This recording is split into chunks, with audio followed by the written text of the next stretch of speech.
So, have you noticed that when you post a video, it kind of starts to get views in the first 24 to 48 hours, and then all of a sudden, boom, no views? Your video just seems to die and go absolutely nowhere.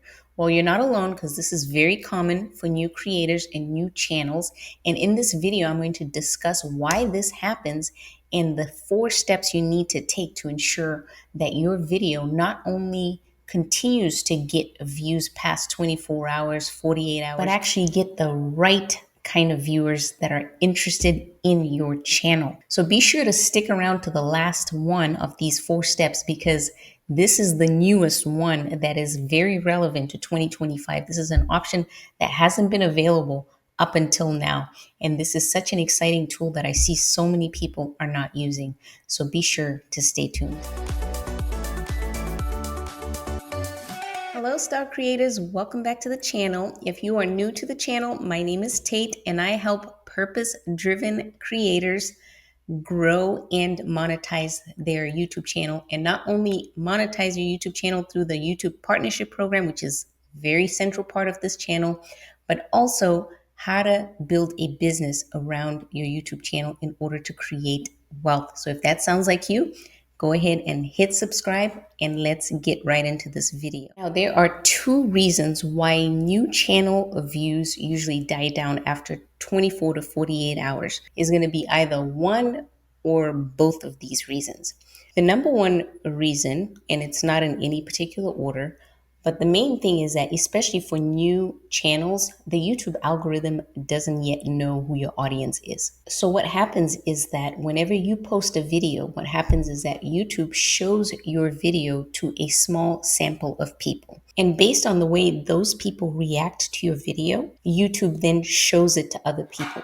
So for example, when you post your video, YouTube is going to show it to, let's say, 100 people.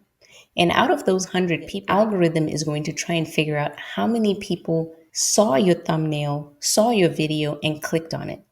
And based on the percentage of people that actually saw your thumbnail, saw your video, and clicked on it, they're going to determine whether this video is actually interesting.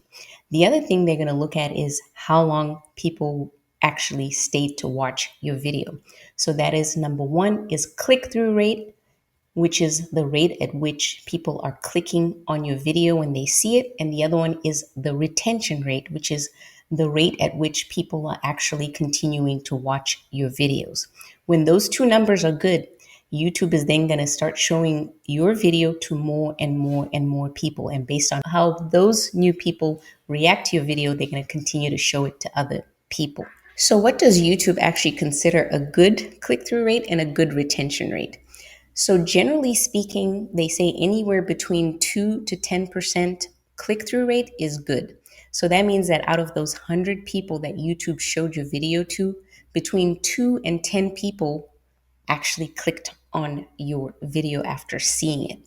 So at least get 2%. So you want to pay attention to these numbers in your metrics in the YouTube studio. You want to see whenever you post a video, wait a few hours and start to notice those numbers. And if you see that less than 2% of people are clicking on your video, that means you need to create a new thumbnail that is actually creating enough curiosity to get people clicking on it.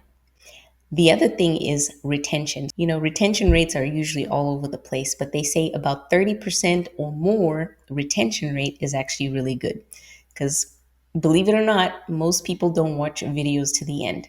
So if you have like a 50% retention rate, that's pretty good. If you have anything more than that, that's fantastic. The first reason is that the YouTube algorithm doesn't know who your audience is.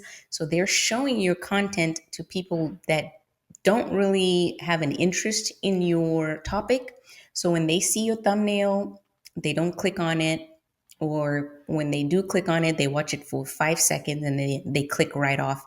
So that's because the YouTube algorithm hasn't truly figured out who your audience is. The other reason would basically be that your thumbnails are not good and that your content is not keeping people interested. So maybe the YouTube algorithm does know who your audience is, but your content is just not clicking with the audience. So we're going to talk about both of those things. And we're going to talk about specifically how to get the YouTube algorithm to know who your audience is faster. That way, when YouTube actually shows your videos to people, the 100 sample people that we talked about, that it actually shows it to the right people that are actually interested in the topic that you're speaking about. So let's get into these 4 things that you need to do to ensure that the right people are seeing your content so that you get more views and more subscribers to your channel. Now, the first thing that you want to do is to make sure that your channel is search engine optimized. Because when your channel is still brand new, you want to do everything you can to make sure that the YouTube algorithm knows what your channel is all about. So every little bit of data actually matters at this point in your journey. If your channel has less than 1,000 subscribers and you're getting less than 100 views or even less than 500 views, it's very possible that the YouTube algorithm is not really getting all the information it needs to really understand who your audience is.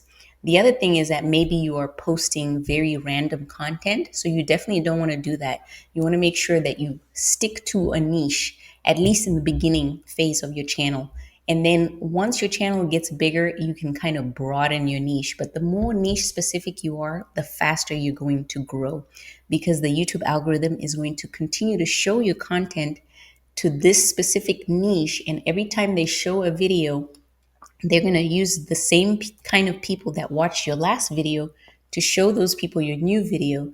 So if your new content is not interesting to the people that watched your previous content, it's going to continue to confuse the YouTube algorithm.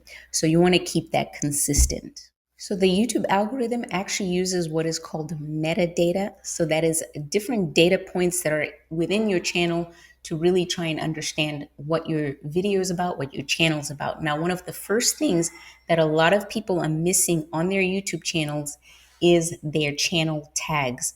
And this is something that most people don't even know exists. I'm not talking about video tags, I'm talking about channel tags. So let me show you exactly where you can find these channel tags. Okay, so to set up your channel tags, you actually can only do this on desktop. I've had so many people say they can't find it because they're looking for it on mobile. To update these channel tags, you're not able to do this on mobile. You can only do this on desktop. So you want to go onto your desktop and you want to go to your channel. And once you are on your channel, what you want to do is to go to your YouTube studio. So there's the YouTube studio right here. And then once you're in your YouTube studio on your dashboard, you'll see on the left-hand side, you'll see right here where it says settings. So you want to click on settings. And then once you're on settings, it's going to pull up this pop-up. And then you want to click on channel. Now on channel, on the basic information tab, what you want to do is to select the country that you're from. So when I first started my YouTube channel, this was all blank, and chances are yours is blank too. So be sure to update these settings as soon as possible. United States, country of residence, and that's the audience, the main audience I'm trying to target. And then in your keywords, you want to put the words that people would search to find your channel. So you want to put keywords that are relevant to your niche, and you want to be really specific with the kind of keywords that you're selecting. So as you can see, I have my channel tags set up with words that are relevant to my channel. So YouTube beginner, making money online, how to make thumbnails, thumbnail design, eye-catching thumbnails, YouTube grow. You definitely want to go in there and update your channel tags. So, hello, star creators. A quick commercial break. If you are on a journey to grow and monetize your YouTube channel, but you're feeling stuck, don't worry, I've got you. Right on this channel, I share the exact strategies I've used to go from zero to monetize within 5 weeks and to grow to over 25,000 subscribers in just 5 months. So be sure to check out all those videos. But if you want to skip hours of trial and error and watching videos and get a quick condensed roadmap, check out my Fast Track to Monetization guide. I will show you step by step how to work with the YouTube algorithm and not against it in order to go faster. And by the way, did you notice something? Did you notice that this is actually my AI twin speaking? Wild, right? If you want to learn how to create your own AI avatar, just like this one, go to momtwin.ai. That's momtwin.ai. Now let's get back to the video. Tags. So now that we have put our channel tags in place, the next step is we want to make sure that we have the right keywords that are relevant to our niche and to the type of people that you're trying to attract to your channel and to your video within your title, within your description, within your tags, and within your video file as well, because every little bit of information matters. Now, the video title is something that a lot of people miss. So whenever you upload your video, most people just have it as a generic name, whatever name your phone or your video creates. It's like a bunch of numbers and random letters.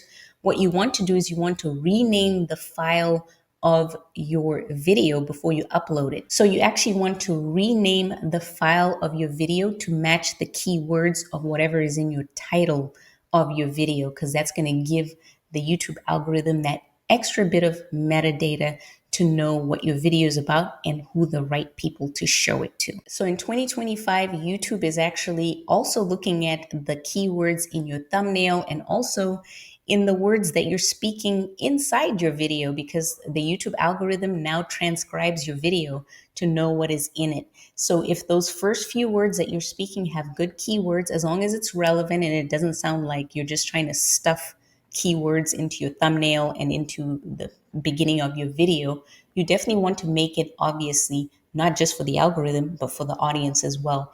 But just be thinking about how you can add those keywords just to help the algorithm understand more what your video and your topic is about. Now, step 3 is using playlist and end screens. Now, this is one of the biggest missed opportunities that a lot of new creators either forget about or they just outright don't even know about it. So at the end of your video, you always want to put an end screen video. So you always want to point your audience to another one of your videos. And that way, when that person is done watching your current video, they watch the next video, that is going to signal to the YouTube algorithm that your video is interesting.